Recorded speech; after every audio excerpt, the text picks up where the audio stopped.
Time's up, Admiral. Here it comes.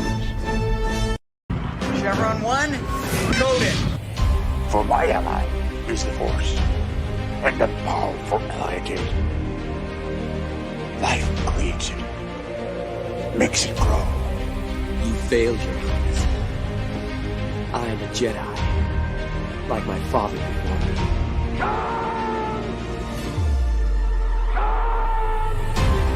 Cry hammer, and let's set the tongues of war. Chevron 2 is coded. Conan, what is best in life? Crush your enemies, see them driven before you, to hear the lamentation of your women.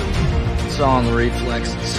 I'll also say that you're heavy into martial arts, Tai Chi and all that killer stuff. I suppose we have to register you as a lethal weapon. Chevron 3 encoded.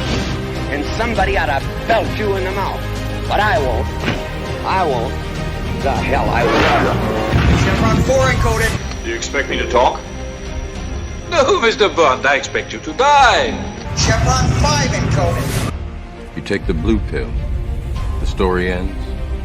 You wake up in your bed and believe whatever you want to. You take the red pill. You stay in Wonderland. And I show you how deep the rabbit hole goes. Chevron 6 encoded. Not for while you can, monkey boy. Back off, man. I'm a scientist. You shall not pass! I thought I'd die fighting side by side with an ally. What about side by side with a friend? The day may come when the courage of men fails, when we forsake our friends and break all bonds of fellowship. But it is not this day.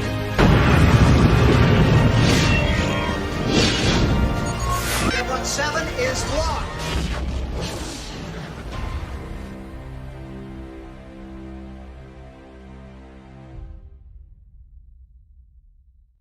I'm trying to fight off a sneeze. Right as it ends, I'm trying to fight off a sneeze.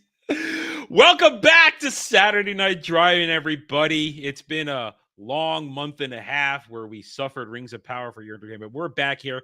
And Jed, now that we're back and you're watching Stargate, you can appreciate Chevron 1. You can appreciate that now, can't you?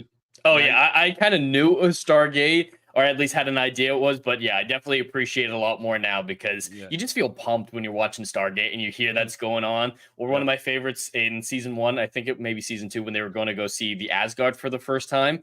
And he's getting ready to say, Chevron 7 is, look, Chevron 7 is encoded, sir. Yeah. It's just so, the way that guy delivers his line, it's so formulaic that you just expect it. Your body is ready for it. And then it just cuts off right there and just feels so wrong. When I was putting the intro together for the first time, it took me forever to find a clean clip because the way my stupid Elgato card works, I can't run it on my player at the same time. So I can't take advantage of my own resources to make the clip. So it took me forever to find a clean clip where he was saying each one individually to edit it out and put it in there. It took me forever. And I know you can appreciate the sound of the gate just whooshing. And now you get it. Absolutely. Now you understand. All right. We are back though. It has been a while. And this is a special one. This is a special one because this was fan choice. You in the chat, you guys chose the list of the movies that we had to go through for this week, and a third party did it. Our good friend Kratos El Gratos, he chose it, and we are watching this week, or we watched it as always. Equilibrium, 2002. Christian Bale, Sean Bean for all 5 minutes, and then Day Diggs and a few other people. So once again, thank you everybody who participated in choosing this one. We'll be back in January for another one. And by end of January, you guys get to do this all over again every quarter. So start thinking now if you didn't get your choices in this time around. Anyway, so this is a bit of a strange one because normally when Jed and I choose a movie, we kind of have an idea of why we chose it, how we want to approach it. But this one was just foisted upon us. So it may be we may have a little bit of a hiccup start here as we try and find our way, because I've seen this movie several times. Jed, this is your first time, right? I'd never even heard of it. I specifically didn't watch the trailer for it, look up the cast. I knew from you that Christian Bale and Sean Bean were in it, but that was the extent of my knowledge. I didn't know a single other thing about this movie before I turned it on. So it's a complete blind experience. Like I said, I think I've seen this all of this. I think it's my third or fourth time seeing this. Maybe it was one of those movies in the 2000s that was on cable a lot, and you would find it, put it on. I think this is the first time I've seen it from the very beginning. I've caught it usually maybe 10, 15 minutes in. So I didn't realize. That's why I was surprised Sean Bean was in it, because I'd never seen it from the very beginning, and then he's gone. Because he was like 5 minutes. I knew he was gonna die because you mentioned this is the movie that made the meme. But he was gone right away. And I think the movie would have served better with some Sean Bean flashbacks to Maybe make it something like more that. poignant. Because I think he should have played the villain. Ooh, that would have been so much better. I mean, dude who played I know he was in Braveheart. The fake father or the real father? Fake father. No, real Fake father, real father, or current father, because he got current father. That's a better way. Yeah, he was probably one of the worst parts of the movie for me. Especially at the end. The end fight scene is so bad. He didn't pull it off. No. The gun kata. Now the gun kata was cool. I was talking with Gal the other day, and she said that as someone who has practiced kata in real life, they were using legitimate kata stances for the gun kata, apparently, and she always appreciates that when she watches this movie. So I took that into note when I was rewatching it, because I watched it seriously last night. I don't think I've ever watched it seriously. Before we keep going, hail and howdy to everybody across the chats. We are happy to have you back with us for more drive-in, even though I know you guys loved Mortar Country. You loved it, but it's over, and we're back to the normal. Yeah, so we thank you guys. Survived much more of that, so it's got to be in small doses, chat. We know you love it, but got to do small doses spread across 2 years. Come on, 2 years, and of course, Jed, we will do have a small hiatus in December with a Doctor Who Christmas special. And we got to talk about that tomorrow, because we got to talk about that. Jeremy said it's not really happening. His research, I don't know. I actually can back him up on that. If it is happening, he's in trouble. Like, legitimately, like, he's getting yelled at behind the scenes. Oh, don't worry. He'll just get on his knees and everything will be fine. So moving on. Everybody hit those like buttons. Hit the like buttons and let's get on with the show. Okay, so this is 2002. This is back when they just made these mid-level sort of movies, pushed them out there. They did what they did. Nobody was trying to hit a home run every damn time. And I don't generally have a problem with this movie as a whole, but watching it seriously, I find myself asking the usual questions in these types of situations. We get these types of movies. So first of all, let's set the scene. This takes place in, by now, I guess it's mid-21st century, because the opening prologue dictates at the beginning of the 21st century, World War III happened, and society, once it was over, decided to pick itself up and eliminate the source of all warfare and problems in the world, and that is human emotion. We must stamp out human emotion, and it's done with this drug called, begin with a P? Yeah, it was like Progression. It was something. Progressivism? I don't know. Might have been. Hey, I find it so interesting that they're showing imagery of Stalin and Hitler and Mao in the beginning, saying we must make sure this never rises again. And the society is exactly that. It's exactly what they would have wanted. It's exactly, maybe not so much. It's exactly what we know for everything that then Hitler collected all the art for Germany and stored himself. But Stalin and Mao were definitely about destruction of culture, especially Mao. Mao eradicated literally all of Chinese history that he could get his hands on. And so we don't talk about Mao enough. He gets overshadowed by some people from earlier in the 20th century. There was no real war. That's why, because his war was on his own people, and it wasn't on the rest of the world. And his death toll is way bigger than Stalin and Hitler combined. It's insane. If anybody wants to know the history of it, there's a great book out there called The Red Scarf Girl. If you haven't read it, it's a true story by a girl who was raised in Mao's China. And yeah, it definitely has that same type of vibe of this movie where even children are being raised to be snitches. They have to, be calm and collected all the time. And I feel like a lot of Red Scarf Girl can be transported onto this film to show what the society looks like.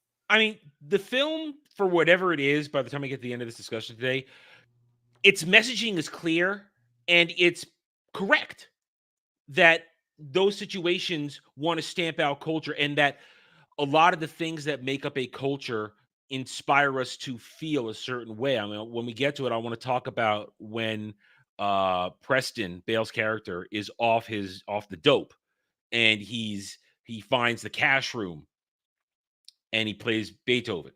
When we get to that, but it's what these things are supposed to make you feel. So they're in this post normal world, and we'll call it dystopian because it is in the title, the script itself, it said a dystopian future. So this is a dystopian world where this libertarian or libertarian, whatever hell the world, they have a lot of words like that are just they don't roll off the tongue. They really don't. No.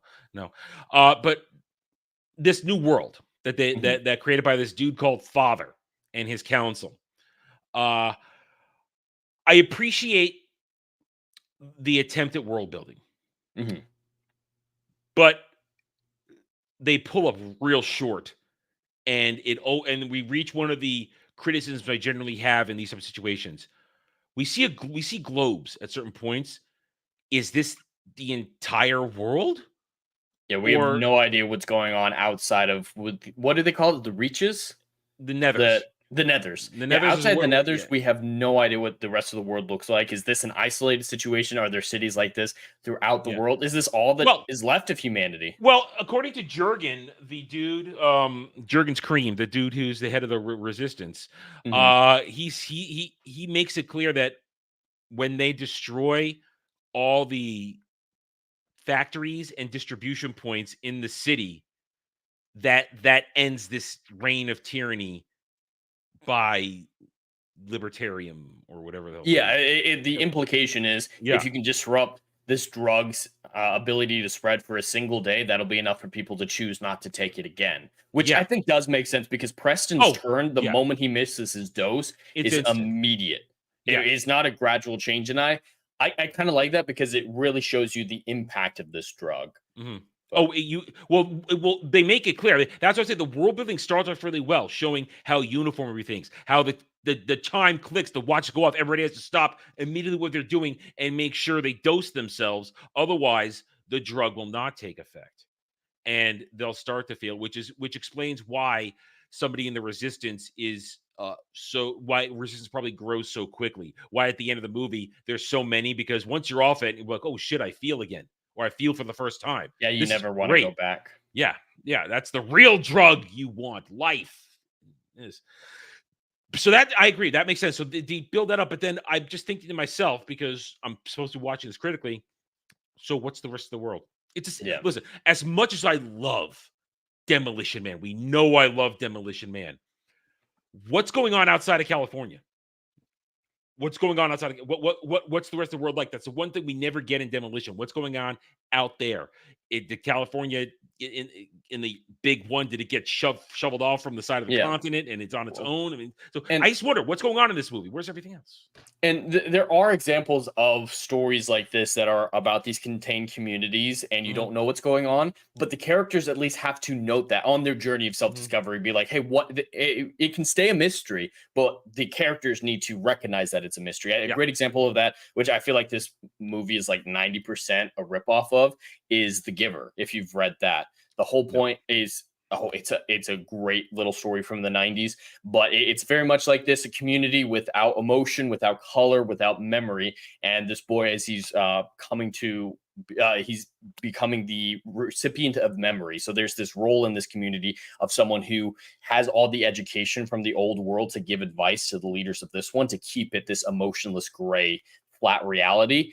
and it's only this little community. And at the end of the story, he breaks free of this community, and it's all he's like, what is outside this city? And we never really find out much about what's out there besides it's relatively normal by today's standards.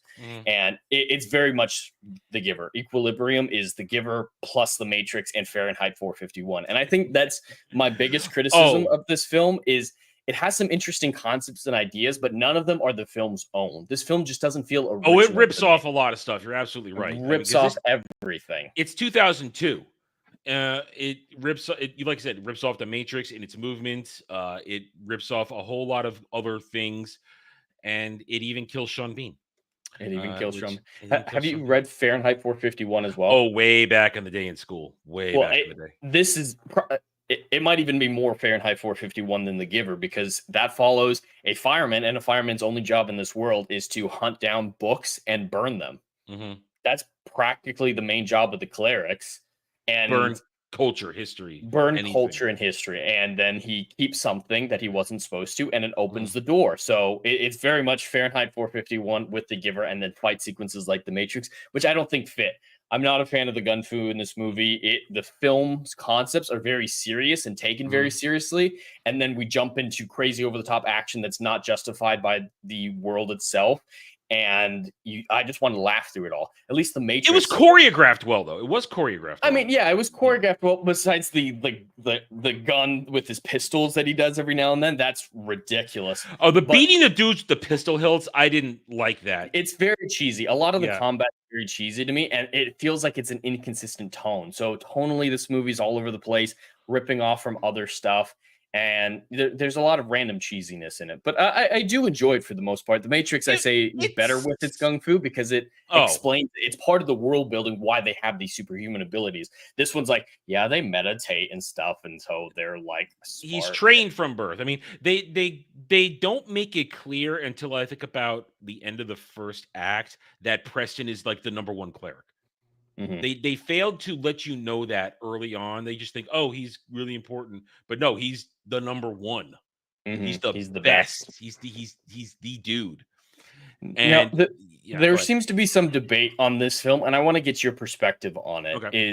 Is it more in the satire realm, or is there some intent? By that I mean, is there intentional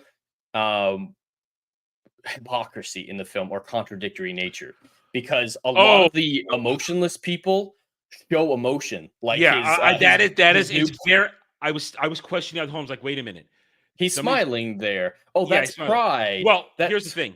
I think obviously you could second father, we'll just call him second father, voted in father, and everybody around him, clearly they always had emotion. Even I think Tay Diggs' character had emotion. Is that his new partner?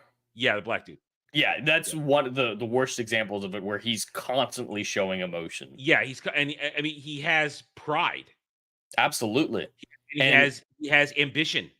If that's a specific intended flaw to the film, where it's saying like, yeah, the system is pretending to be emotionless, but no one actually is, I can see that as being smart and in the film's favor. But if it's an accident and this is just how you portray emotionalism, that is a major problem for the way film. I looked at it is either way.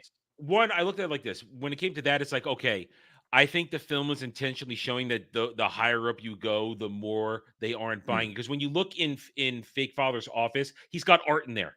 Yeah. There's art in there. Fake Father, I do think falls into his own category. Yeah. But the main thing was his partner. I think everybody who's higher up, and I think Tay Diggs' character, he counts as somebody in the upper echelon because clearly he's in on it from the beginning. Now, I admit, I caught certain things. Like I caught when he handed off the pistol, the wrong one. I caught that. I'm like, wait a minute. Why did he hand him the wrong pistol? But then, of course, it came around like, oh, okay, did that. But then was everything a setup? And when it comes to the end of the movie, and I guess we're going to do our jump around thing here. When it comes to the end of the movie and Fake Father says, yes, the only way to get into the resistance was to let someone we trusted completely break apart and get in there and then have you hand them to us. I guess it explains the fact how everybody ignores Preston's emotional breakdowns the entire movie. They're pretty obvious. Yeah. He's running through crowds. He is acting weird. The biggest one for me, and we'll go to it now then, is when he finds the cash after he's off his dosage for a while, for like a day or two at least. And he finds the cash and he's playing with the snow globe and Beethoven starts playing. Are you telling me there was nobody in earshot to hear Beethoven playing? I got the implication that he came back later. No, I feel like he wandered in there while everybody else was looking Was around. that instantaneous? He finds that storeroom and he breaks the door down and he's the only one in there. And I guess you could say at first other people around, but that was a phonograph with the If he did that immediately, that's a major problem. That Beethoven was loud. That was loud. So I thought he came back later, which would have explained it. But no, if he didn't, I feel like I don't think he came back later because he found it and he was entranced by everything in there because he's been off the dope for at least 24 Well, I came back hours. to break down the door, not that he opened the door and came back later. Well, if he did come back, they didn't make that clear. Which it would still be a problem to the film. Yeah, because there has to be some conscious. No. Here's why he didn't come back. Because 2 seconds later, when he's out front and they're still ransacking everywhere, and during the pan of the cash, there was a children's rhyme book that was in there. Oh, that he saw, and he pocketed it, and you have the repeat of when he asked Sean Bean's character, "Why didn't you let them pick it up?" Oh, they missed some time, which means it was still during the raid. That's one consistent train of events. You're absolutely right. So that's a big problem. That's a problem. With what I was saying about the conscious hypocrisy of the film's emotions, there seems to be some debate as well as, is Sean Bean from the beginning of the film, like when he's first introduced and he steals the book, whatnot, is all of that an attempt to Minecraft himself? Like, does he purposely let Preston see the book? No. Does he purposely not turn it in? Because I didn't get that impression. I think he was careless. I just think it was careless. Because that's a problem then, because these people are trained to be very smart. And Sean Bean's clearly, from what we know, not been taking the drug for a very long time. Photographic evidence he wasn't taking for a long time. Preston, I can buy him making a lot of mistakes when he first gets off the drug, 100%. But Sean Bean's clearly used to not taking the drug and acting this way. So his logical mind still has, there's a balance as a normal person would. Oh, and okay, go finish your thought. But the fact that he just lets the book, it's literally just on the seat next to him. Like, it's barely in his pocket. Yeah. And then he says, hey, I'm going to turn it in later. Of course, Preston's going to double check that. Sean Bean would know that. So if I were him, I'd be like, all right, I got to at least turn this one in so suspicion isn't cast on me. I won't be able to read this one, but I'll read another one later. But people were making the argument that he let Preston see the book on purpose, didn't turn it in to arouse his suspicions because he wanted to die. And that feels that was okay at first until we found out about his lover. As soon as we found about that chick, that doesn't make sense. I'm not going to go down that track, but I am going to go on the track that Sean Bean's character is definitely a part of the resistance because of the chick, because she was part of it.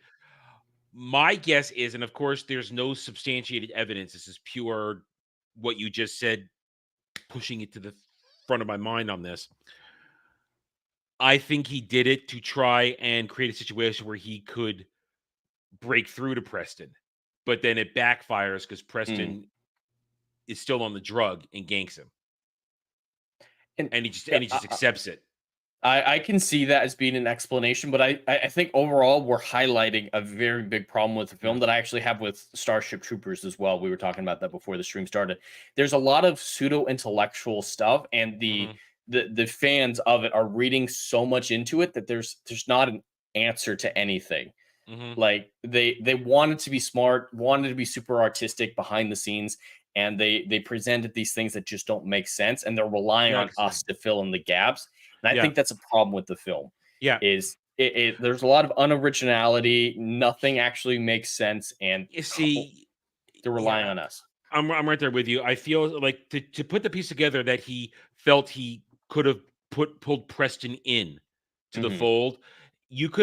There would have been a very easy moment with that if when he's interrogating Mary later on and he shows her the picture and she could have just said he wanted to bring you in. So just a quick little thing, or he had hopes for you, something like that. And that's enough where you could show the intent, but you don't have to hold our hand, and give it to us. That's very reasonable, and that's just one line. What you're saying that could be very easily done.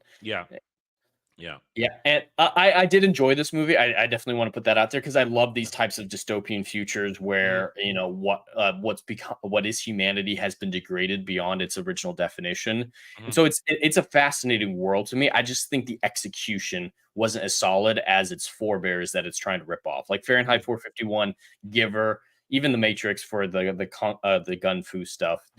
It's trying to be so many different things that it can't be itself. I could see that. I mean, like you, I have never had a problem with this movie in all the times I've seen it, but it's not something I go back to because I see what you're saying. It wants to be deep, but it's not.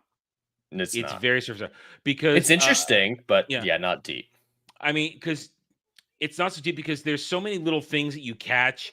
You could see right away, early on, that the whole situation, the whole catalyst situation, the killing of Sean Bean, that's the catalyst that forces him to start that for some reason do an out of the ordinary thing because it starts being out of the ordinary where he takes out his dose of the drug before he washes his face and brushes his teeth and then accidentally knocks it over.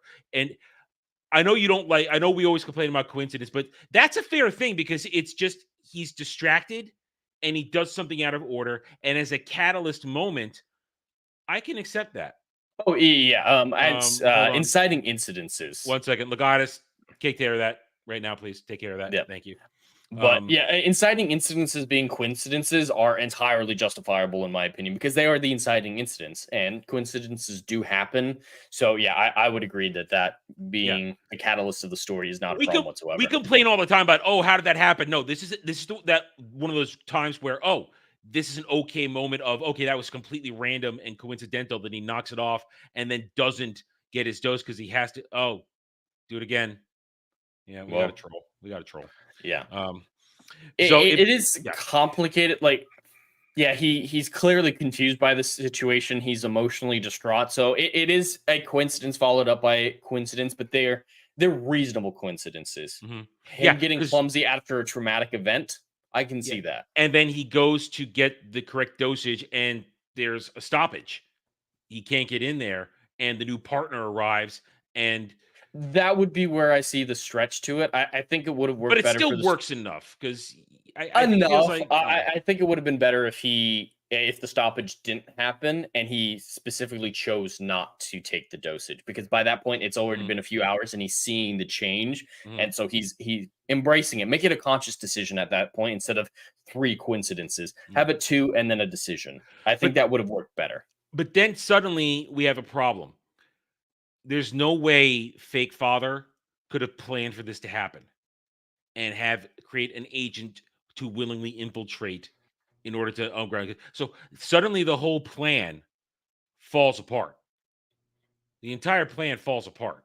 That this was the grand plan. You couldn't know that Preston was going to go off the dope. And the Resistance's whole plan is to shut down places like the Equilibrium store or whatever it was.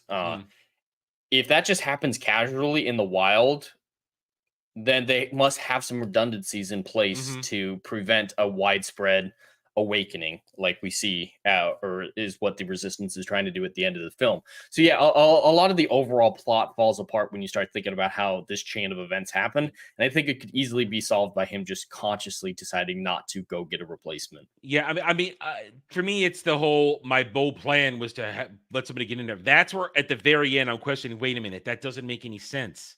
If he had said something like, we started to realize that you were going off the track, and so we took advantage of this. If more time had gone by, but this all happens in, like, I would say a 72-hour, maybe 100-hour period.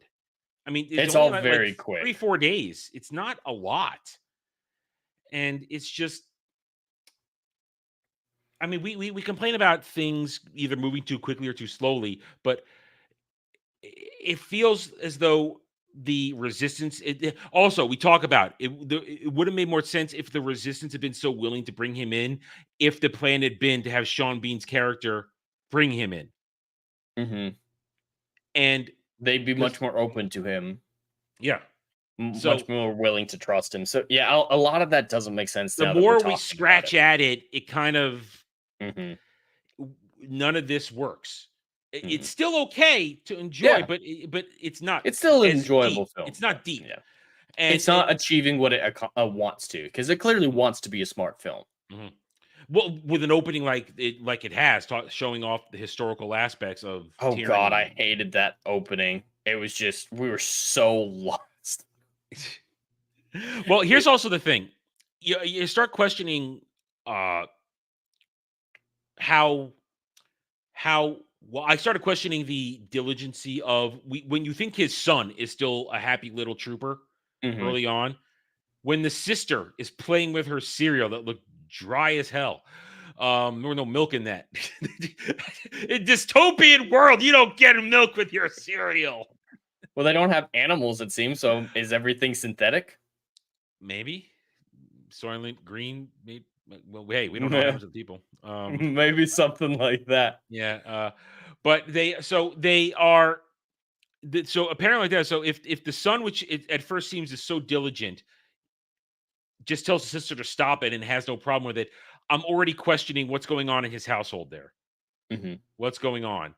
And now at that point he is just first off the drug, so maybe he's not focused enough to think about why is little girl daughter messing with the cereal like this and playing with her food. This isn't normal. Just like he does with his desk at work later. Yeah. Now that was whoa. He's messing with his desk. There should be dudes all around him going, "What are you doing? What are you doing?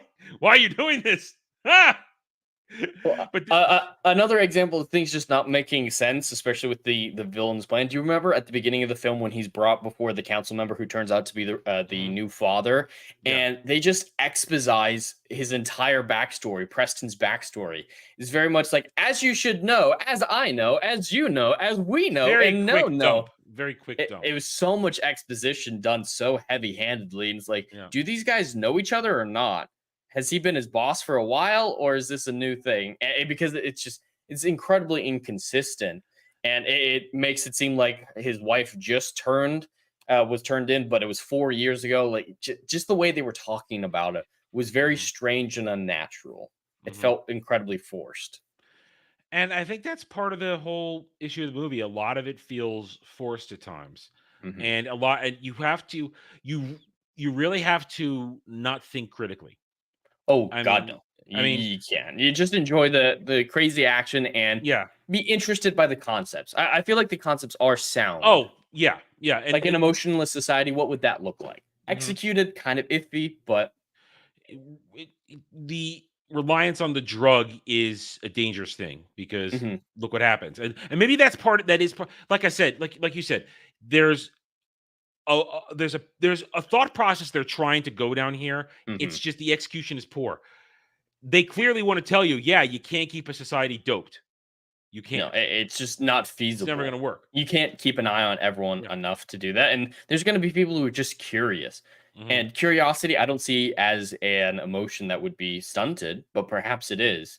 And so, we need to know more about the drug. What does it specifically target? Is it doing like maybe serotonin levels? Like we need a little bit more information of, is it doing certain emotions? Because we definitely see people having emotions. And one interesting thing that I saw online, people were trying to draw this, it's actually super complicated, smart argument with, was when he dropped his vial at the beginning of the film.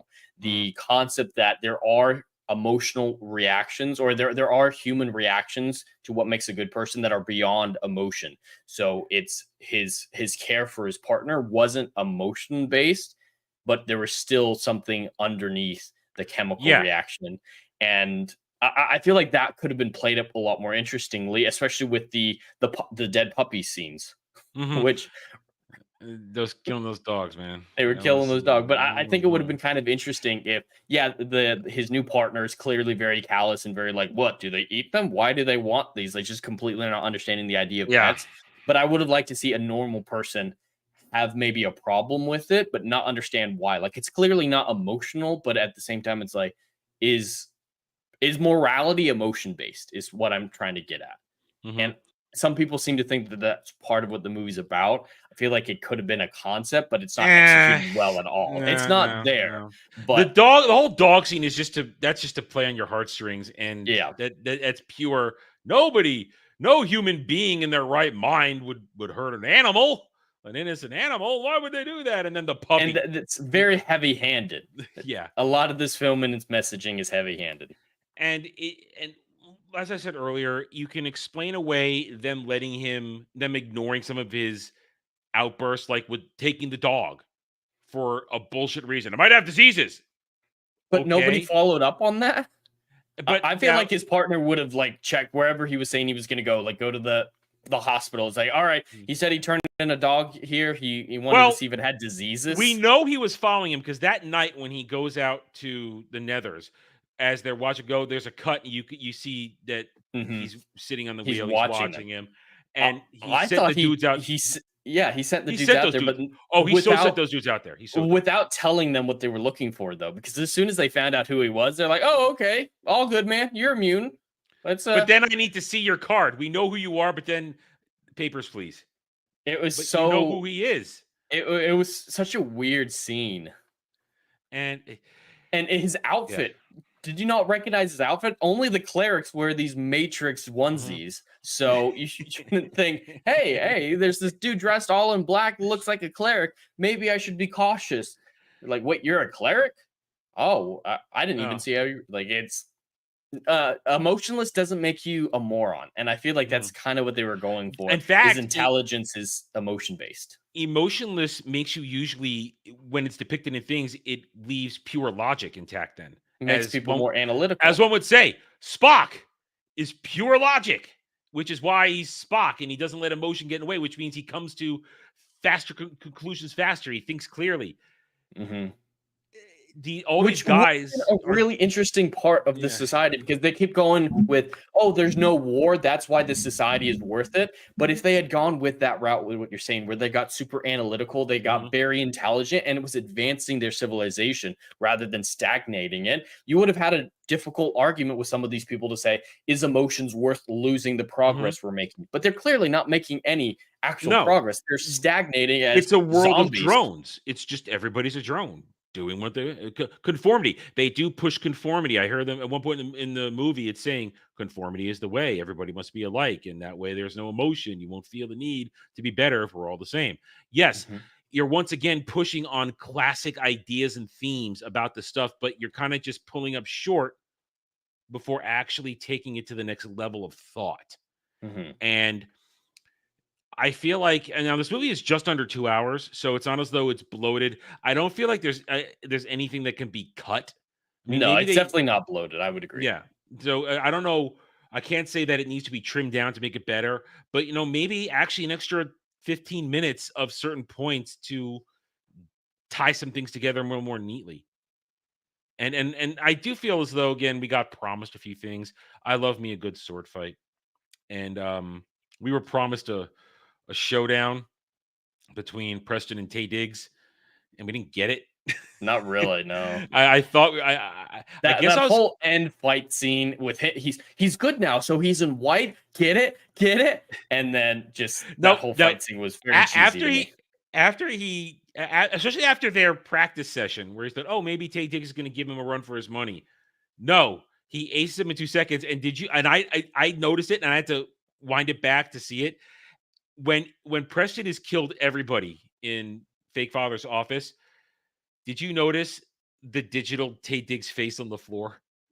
No. There was a digital Taye Diggs face on the floor. It looked discolored and strange. It was just, you know what? Hang on. Let me bring it up. I will bring it up and I will show it to you.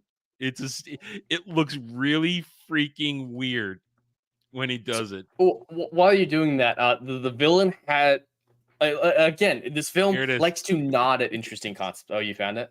Yeah, I know exactly where it was. Look at this. This is funny. Look at this. Look at that. What?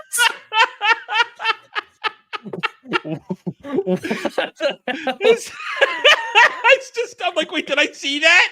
Did I just see that? How did that happen? Well, he cut his face off, but it fell perfectly. face Well, up.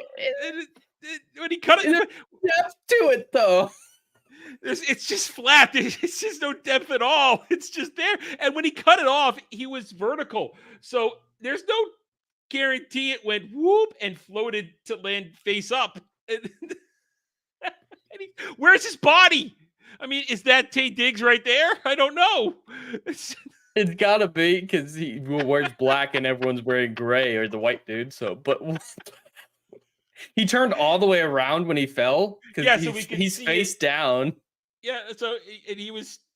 I mean, I guess look, I guess as he falls, there's the smear of his. I don't know. It jumped out at me because I caught it. I need to see where like it hits the ground and like skitters across the floor. But we don't see that. You can see a smear. I guess it got moved during the rest of the fight. I don't know. Are his eyes open? Yes, they're open. Yes, his eyes are open. Even though that looks so bad.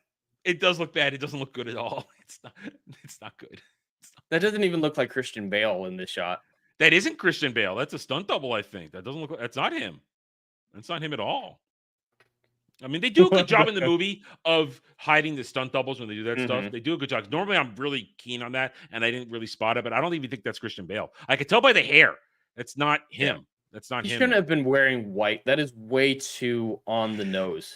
And then a few minutes later, when we come back later on, he's got battle damage. And when did that happen? Because there's nobody. There's nobody left that can even get close to him. So how does he possibly have a neck wound battle damage? I don't get that. Well, an example I love to give about costume changes to show, a character's journey is actually Return of the Jedi. Do you know which one I'm talking about? No. So, from what I understand, you can correct me, but I've heard that in the lead up to Return of the Jedi, a lot of fans were under the impression. Now I know. Okay, yeah. Sorry. I was caught between what you said and the processing literally took a second. Okay, so you're talking about Luke wearing black the whole time. Yeah. But a lot of people thought he was going to turn evil. The trailers might have led people to believe that. He wears black, and it kind of makes sense why he's wearing black in the film with his new hand. Yeah. And then at the end of the film, when his the white, he was good all along. Yeah. Yep. That was subtle. The movie didn't really focus on it. No one pointed it out. I feel like that's a very subtle way to get across this kind of interesting message with him, or a fake out. But this film's like, he's good, so he's white, as in white is good. It was just not subtle at all. Why's got to be white? Yeah, exactly. His black outfit was pretty badass. But he has to stand out. Yes, he does have to stand out.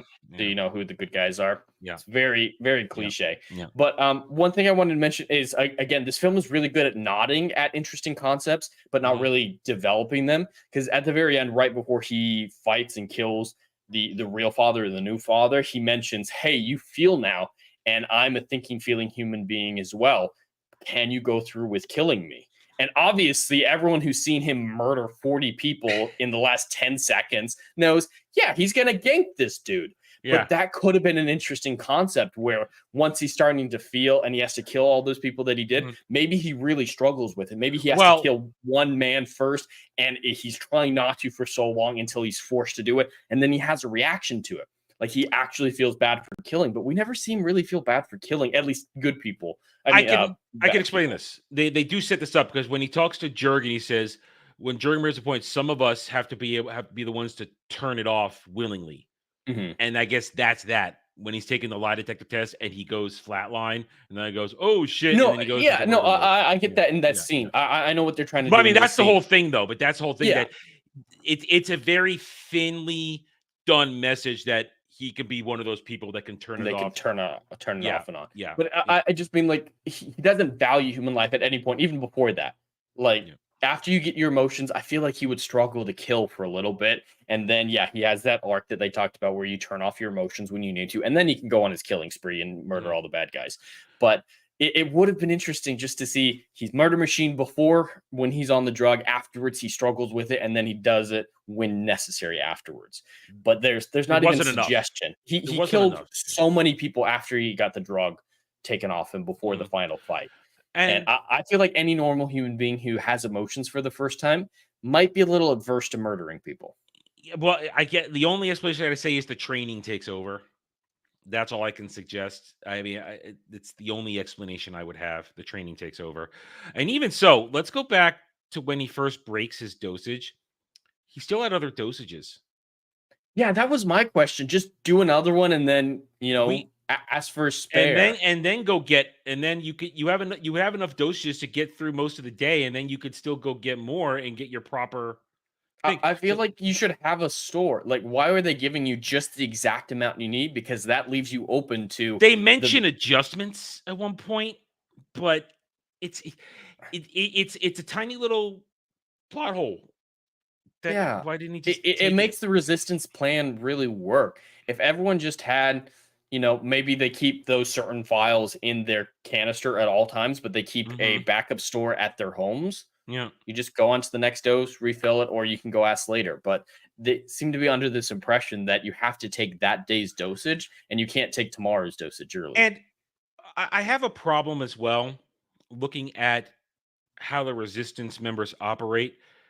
Are you telling me in this society where everybody tells on everybody, nobody spotted people shipping shit into their apartments or loud construction noises, cutting holes in walls to make doors and secret in the rooms? Nethers, it can work, but we saw a few people in the actual. Yeah, that I have no idea how that happened. You're absolutely unless the whole building's resistance, and I find that hard to believe. Even still, this has got to be a surveillance state as well, where there's cameras everywhere. Well, we do. They note that. Remember, the only time we see a surveillance is in the interrogation room. We don't see it anywhere else, which I was questioning. I mean, wait a minute. There's enough to they have technology. Well, they all mentioned that they're watching Preston, both the good guys and the bad guys. Yeah, we've been watching you. Now that's a problem. If everybody's been watching him for a long time, how can he? How has he been such a good man or good soldier? Not good man, a good perfect cleric all this time if everybody's been watching him?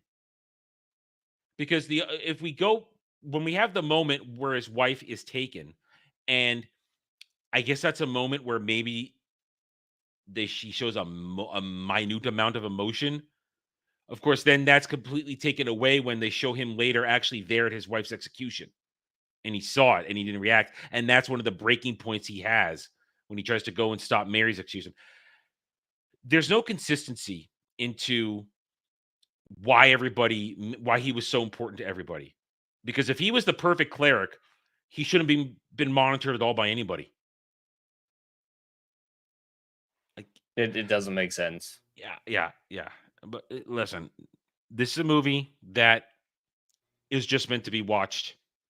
Watch Christian Bale be a psycho for a little while. Now, listen, Christian Bale is a fine performance. I mean, he does the Christian Bale thing. He's very good at transforming from one personality to another. He's very good at that. Everybody else also gives a fine performance. I don't have any problem with any of the acting or the performances in this movie at all. Everybody gives a solid average. I'm not a fan of the Helsman, who's the new father. He was over the top. I agree. He's over the top, but I mean, it's very over the top. It doesn't break the movie. It's just he's thinly veiling that he has emotions, and I'm not. Oh, I remember now. He played Robert the Bruce in Braveheart. That's who I was trying to remember. He played Robert the Bruce. I wanted to be calling him Robert the Bruce the whole show today, but I forgot who he played in the movie. He is over the top, but it's cliched villain over the top. So it doesn't clock enough with me to bother me because it's like, I would have rathered a more interesting villain. Yeah, I think it would have been. I wouldn't have been better if Father was real. That would have been better. Yeah, I agree. That would have been better. That would have made more impact. What do you think of the religious connotations of the film, like calling their elite forces clerics, using that cross thing that they use is similar to a Christian symbol, the Templars, and there's definitely some, and using Father as to refer to the leader. I felt like there was a lot of Christian metaphors with the villains, and it was weird. It was incongruent. Religion and faith are emotional. I looked at it a little differently. I looked at it as what actual ideologues and statists want to do this. They want to make the state their religion. They want to make the everything involved with government their religion. So going back to what we said earlier, the movie wants to make, I think the movie is right on point in bringing these things up, that even when the state removes religion and faith, there's a void. And That's ideological people will replace that with the government, or they want you to replace the government. They want you to treat the government as your God, as your religion. So I think it makes the point. It just does it in a surface level. It's very surface level. And I do agree. They're definitely trying to make Father into the new god and whatnot. So clerics is his religious warriors. Yeah. But what about this specifically? Okay. Do you see faith as an emotion or something else? Because I often consider it as being associated with emotion, but Preston is specifically asked, do you have faith in Father? And he says, yes. So I don't know if faith would be considered feeling. Are you all sense criminals?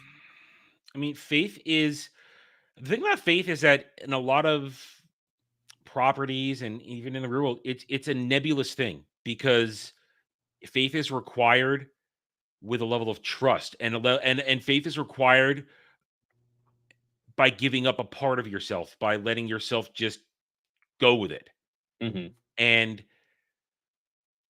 I don't know, it's hard for me to say if is trust an emotion?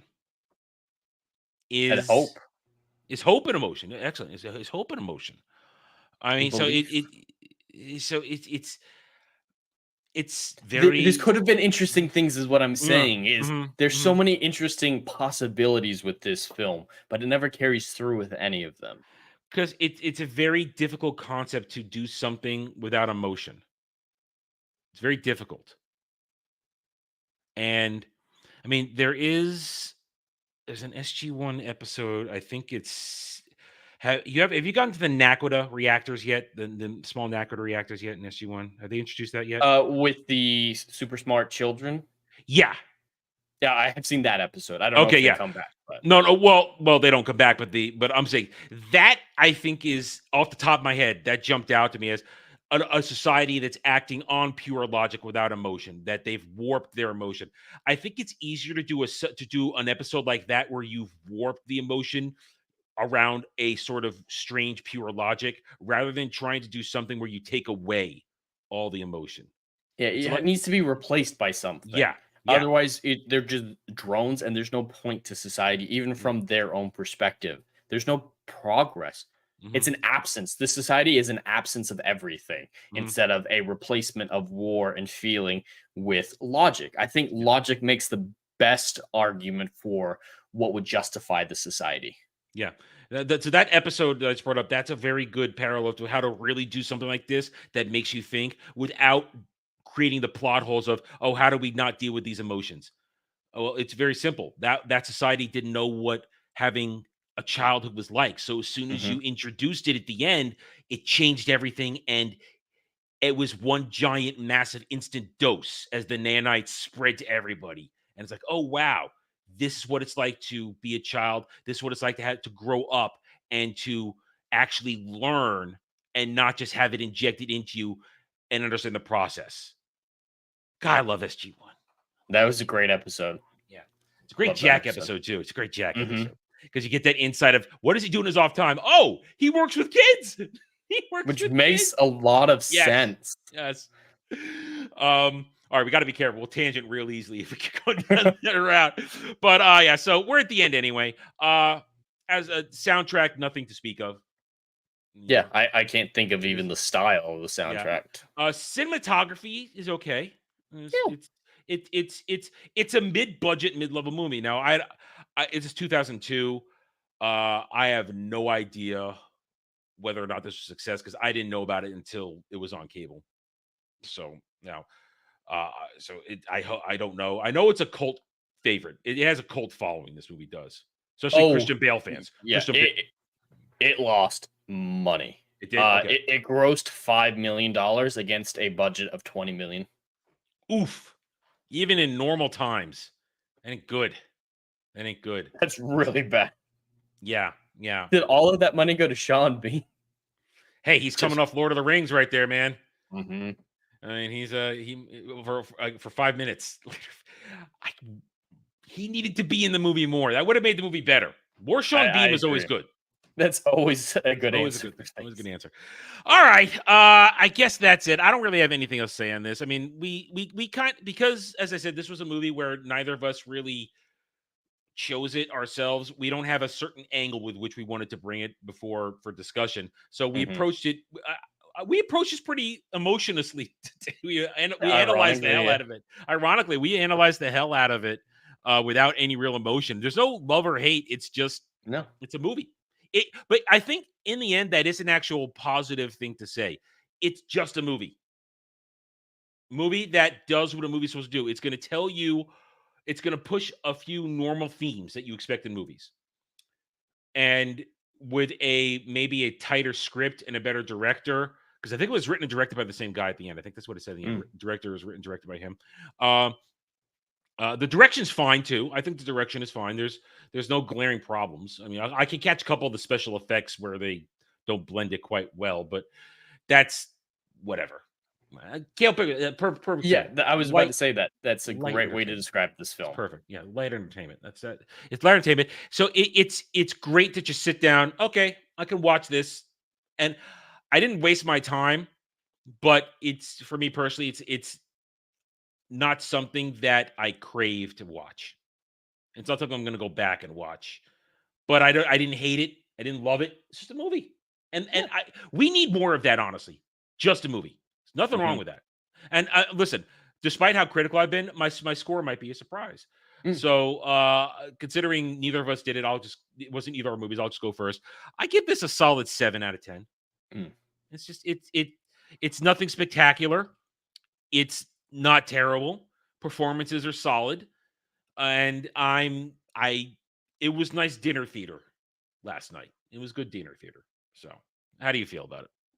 I'm right there with you and Kale in the chat. It's not a waste of time. It's an enjoyable enough film. I got more enjoyment though out of thinking about it. Like this stream, I enjoyed more than the film. Obviously, just asking these questions. Sci-fi. I love when sci-fi makes me ask questions. So I think that is a thing in this film's favor because it definitely made me think about what this society should have looked like, all the ways that I would do this film differently and stuff like that. But it's not bad. And I do agree. We need a lot more films like this because I feel like every time I go to the theater these days, it's either, oh my God, that was a big old piece of dog shit, or that was really fun. I enjoyed it. It stood out. Like there's no middle of the road films anymore. No, and I feel like this, they're all trying to make $1 billion. They're all trying to make $1 billion. So I do think this film did not accomplish what it set out to do. It definitely feels like it was trying to be a very smart, artistic, and intellectual film, but I think it failed in all of those respects. But it's still interesting. Great performances, and especially Christian Bale, his descent into emotion and all that in the first and second act, I think is great. He gets really boring to me in the third act when he's just kind of his stable accepted version is very boring to me, but yeah, that descent into feeling I think is great. Just him listening to Beethoven I think is an incredible performance on his part. So I would definitely recommend it for people never going to watch it again on my own volition. It's not a type of film you need to rewatch, and so my score will be a little bit lower, but that's par for the course for me. So very average film, so I give this an average 5 out of 10. Yeah, that's fair. That's very fair. Okay, now it is October, which means it's what people like to call the spooky month, which means with the remainder of that time, since it's my choice, because last time you chose Blade Runner, so it's my turn for my spooky choice this year. I said last year's do it. We're doing The Frighteners. Michael J. Fox, a really good cast, directed by Peter Jackson. Really? So this is a fun little movie. I think you're going to enjoy this. It's not particularly deep, but it's just a fun romp of semi-horror, semi-comedy, stuff like that. And it's Michael J. Fox doing Michael J. Fox stuff. So I think you'll like the cast. You'll appreciate some of the cast in there. But so there we go. We're back. Drive-in next week. Jed, you got anything else going on this week? Just regular scheduled streams and live stream, roundtable tomorrow. We got a lot of exciting things to talk about. which should be an interesting one. I'm looking forward to it. And if you're hanging out, hop on over to my gaming channel. About an hour. Things being positioned since there's no Chatterday tonight because Dermy's off at the Blue Oyster Bar. So yeah, That sounds gay. It is gay. Police Academy. You've never seen Police Academy? The No. Blue Oyster Bar. Oh, Blue Oyster Bar is the gay bar in Police Academy movies. Is it? Yeah. I'm glad my instincts. Dun, just dun, went dun, for the dun, truth. dun, dun, yeah. So your instincts are right on par. It is gay. So he went off to the Blue Oyster Bar. He even posted a picture with him getting a beer. So I said, hey, Blue Oyster Bar is where he is. So there's no Chatterday tonight. So I will be doing a solo stream playing the Inquisition because we got to get it done. We've got about 19 days until Veilguard. So I got to get that done. But thank you one and all for being here. We appreciate each and every one of you joining us this evening. We hope you had a good time. Hit those like buttons, subscribe, and we'll see you next week. Until then, guys, take it easy.